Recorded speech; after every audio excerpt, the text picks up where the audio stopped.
Hello everybody, welcome back to a philological faculty presentation of how reality or perception of reality can be created by people and in your own mind. Today we're going to answer an incredibly important question that people often have when they decide they're going to read the news or watch the news, and that is what's happening out there, what's happening in the world. It doesn't matter if you're sitting in Wellington, New Zealand or Sao Paulo, Brazil. You get on the newspaper, the news site, because you want to find out what's happening. And probably the biggest news around the world at the moment is this Ukraine-Russia crisis, conflict, war, however you want to put it.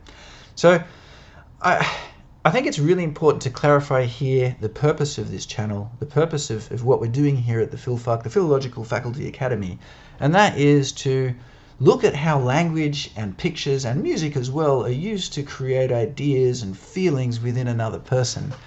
It's not actually to answer the question what's actually happening.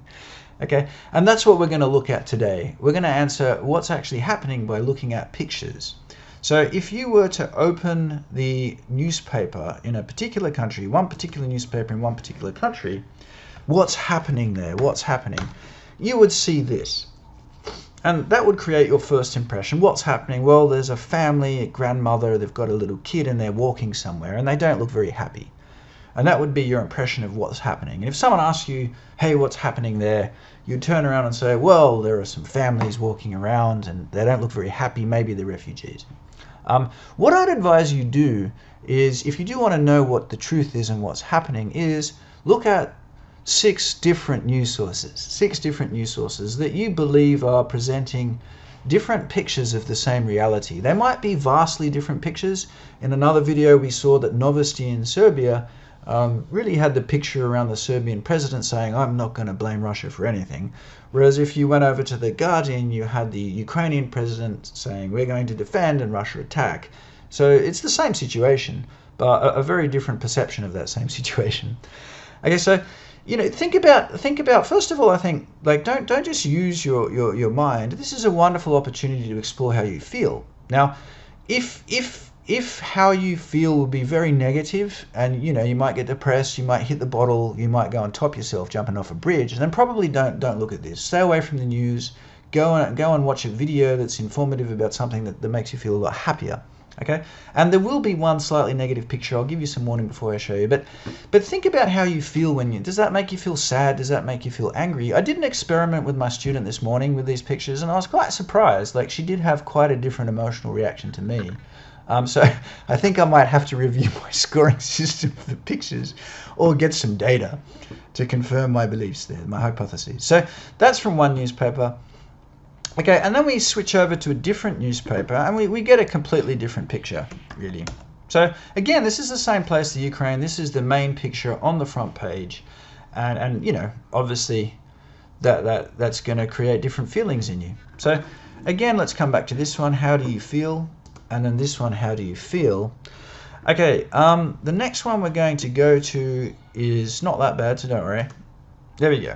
How does that make you feel? There are some lights in the darkness and it's associated with war. How does that make you feel? For me, this doesn't make me feel much. The flares, people light flares in Europe all the time. And obviously here they're connected to war, so it's worse. But, like, okay, that's a flare. This one here is like, oh my goodness me, that's horrible. Goodness me, people living in there. That's getting me emotional. It just makes me sad. That one makes me sad.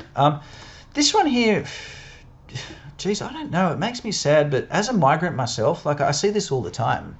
Because, I think if you're migrating to a Western country, then you probably don't see this very much. When you're migrating to somewhere that's not the West, that's not the first world, then, it's quite normal to see, women holding babies and men carrying suitcases, looking a bit bored, waiting to get that piece of paper so they can begin a better life in terms of economic standard of living and safety in this case. Okay, what about the next one? Now, the next one, I will give you a 5-second warning. This one, I feel is a bit more vivid and it might cause a few more negative reactions. So 5 seconds. Look away. Okay, look away now if you don't want to have a look at this picture. I will describe it. Okay, so this one here, if you're not looking, it's just basically a woman who, looks in a very bad shape. She's got blood on her face, black eyes, bandage around her head. She's probably concussed. Maybe she was hit by a piece of flying concrete. maybe shrapnel, I'm not sure, but she's not dead. She's definitely alive. She's not in hospital. She's standing up. So yeah, don't look because it doesn't look that nice. Those of you who are looking, like, have a look at that and think, okay, imagine that you want to find out what's really happening. So you open up this newspaper, this online newspaper, and you see this. Boom. This is what's happening. Now, how would you feel that compared to, let's say, if you opened up and you saw this picture? Okay, so this isn't the first one you saw. That's the first one you saw. This is from a different newspaper, a completely different country, and it's also showing people, you know, walking around. There's a woman holding a child. Okay, sorry guys, I forgot. If you weren't looking, you can look back now. Okay, so I'm not very good at this. So you can see that people who in this country who open this newspaper, and if you don't live in this country, you probably don't open this newspaper. That's a hint. No worries, I'll warn you, don't worry. This one here, again, if you don't live in this country, you don't open this newspaper, I guess. Maybe if you're a migrant from that country, you will. Okay, so again, you know, people walking around with suitcases. So you probably have a fairly similar idea. Oh, that's what's happening. Okay, so which newspapers? Well, you know, I'll just go like, before we had the division of like the English-speaking world and the non-English-speaking world. Well, okay, Indians as well speak English. It's probably the biggest English-speaking country on the planet. I'm from Australia. I'm sorry, guys. I'm sorry. Okay, so what do you think? Do you think that this is from that like kind of India-China thing we were looking at, or do you think this is from the Anglo world? And you're probably going to guess correctly. This is from the English-speaking world. You know this. Oh, I forgot to warn you guys. I'm sorry. I'll put in a warning after. I'm so bad at this. I'll put in a warning afterwards. Okay, this is from the English. It's from the New Zealand newspaper, the New Zealand Herald. And it was also used on the front page, interesting enough, of the Sydney Morning Herald. So the Antipodeans, the Australians, the sheep-shagging Australians and the sheep-shagging New Zealanders are looking at the same picture when they open up. They've got the same truth. They have the same truth. What about this one here? Well, you've guessed it. It's not from the English-speaking world. It's a little bit more neutral in feeling, and I've noticed that it does seem to be the case. Is it from the European part? Like, is this the French newspaper, or is this the Indian newspaper or the Chinese? This one comes from the Chinese newspaper, the Xinhua Agency. This one here comes from the Times of India, the Indian version. It's a lot softer. And this last one here, oh my goodness me, I can't remember. New York Times. No, damn it. This one was the New York Times, and it had a video which is quite interesting. The video wasn't that emotional. This one here, I can't remember, but we know it's an English-speaking newspaper, probably The Guardian. That would be The Guardian. It's quite emotional. So have a think about that. And if you do want to know the truth, have a think about like whether or not you want to know that kind of more emotional truth. You want to get the emotions, the sadness, the anger going. And then I really recommend The Guardian and the New York Times to a less extent. Definitely The Guardian. You want The Guardian if you want the anger and the sadness and the frustration. If you want something that, you know, makes you feel, damn, that's horrible, but it doesn't get to you that much. Again, like with that experiment with a student, like maybe this gets to you a lot more. I don't know. Have a think about that. There's one more picture I want to show you because it really is worth analyzing these pictures.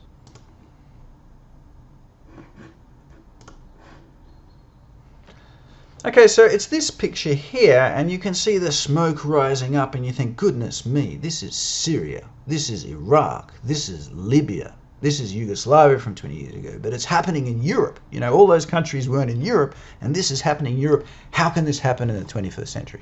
You probably have an emotional reaction. But if you put your emotions aside and you just look at it as a picture and you think, well, okay, what can I see in this picture? You can see a building that's under construction. I think that building there, I think it's under construction. I'm not sure. Maybe it's been built. I'm sorry if you designed that building, but if that's a finished building, man, you got to go back to architect school or come to the Philfac Academy and do something that's, I don't know. Is it a waste of time? I'm not sure. You see the smoke coming up and you think, damn, war. But if you analyze it a little bit more closely, right, and this is where you like get to the truth, okay? If we come back to the other pictures from the Times of India and the Xinhua news agency, we kind of see something that's not good, but there's no smoke in the background. The buildings aren't damaged. Unlike that other picture with the bloody woman, like I think she's wearing a mask. They're wearing masks to protect themselves against COVID. So they do seem to be more worried about COVID than they do about a bomb falling. And so, okay, you start to think, well, that's a bit strange. It's the same country, maybe a different place. But to have a closer look at the other picture. And just think, okay, there's smoke, and as we say in English, where there's smoke, there's fire.